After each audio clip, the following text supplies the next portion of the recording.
red carpet treatment for Prime Minister Philip J. Pierre, dubbed the People's Prime Minister, as residents from Castries East welcomed the son of the soil home after he secured premiership in emphatic style at the recent polls.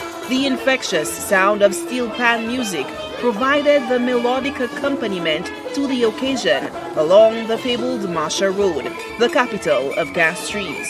The Prime Minister, who strolled across the red carpet, took time off on Sunday to personally thank his supporters in the working class community who he has represented in Parliament since 1997.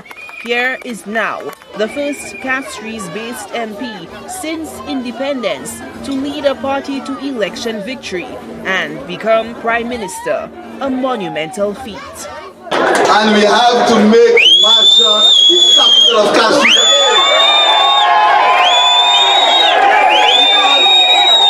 They never thought we could make it in Marsha. They say all kind of things about us. They call us all kind of names. They say we are violent, we this and that, but we showed them we came together and we put the Prime Minister in place. For the whole of Castries East and for the whole of St. Lucia, I want to say to you, you have a Prime Minister that's like you. A Prime Minister that understands you. A Prime Minister that will work with you and for you. COVID-19 has placed a damper on the victory lap for the SLP administration due to mass crowd restrictions as the island faces another possible surge in cases. Officials have had to abandon plans to host the swearing-in ceremony of the Cabinet of Ministers at the hallowed Mindu Philip Park.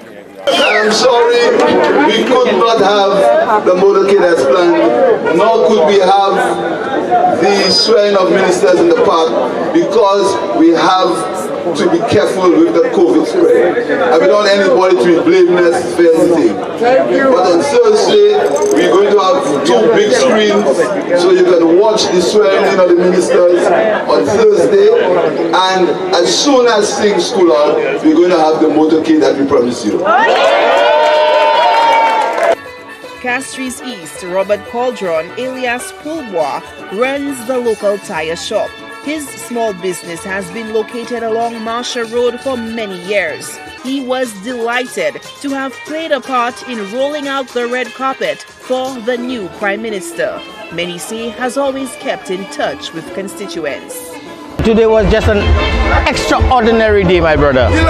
This morning when I woke up and I said I have to do something for my PM because I understood that the PM was going to be working because they canceled so many things in Marsha, swearing of ministers and things so because of COVID, which I respected, okay?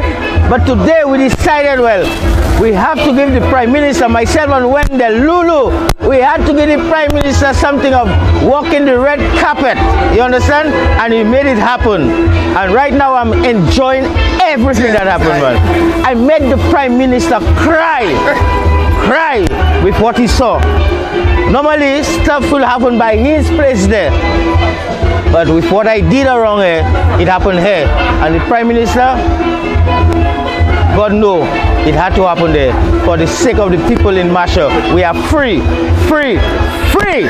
Amen. Pierre's following would accompany him as he traveled on foot to most of the communities in the constituency, despite the cancellation of a victory motorcade.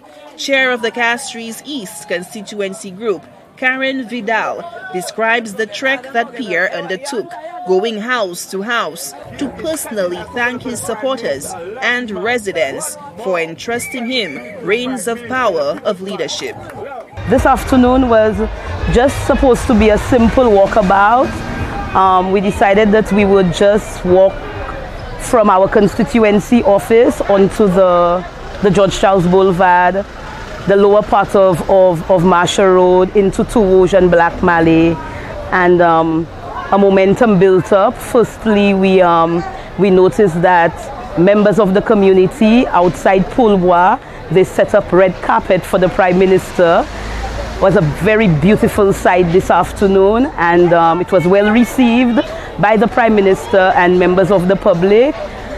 We did our walk, and it was really interesting to see the way that the Prime Minister was able to just fly through his community, where we only decided that we were doing the floods this afternoon, and he took us by surprise, took us up to Menard Hill and onto Peirre and onto Rockhall, down Rockhall Road and back to the Marshall Road. And for somebody who the critics have said is sick, Prime Minister was in fine form, fit, walking up those hills with a mask. Let me tell you, it was something to see. The Prime Minister also took the opportunity to assess areas in need of attention within the community. Solange Alfred, HTS News Force.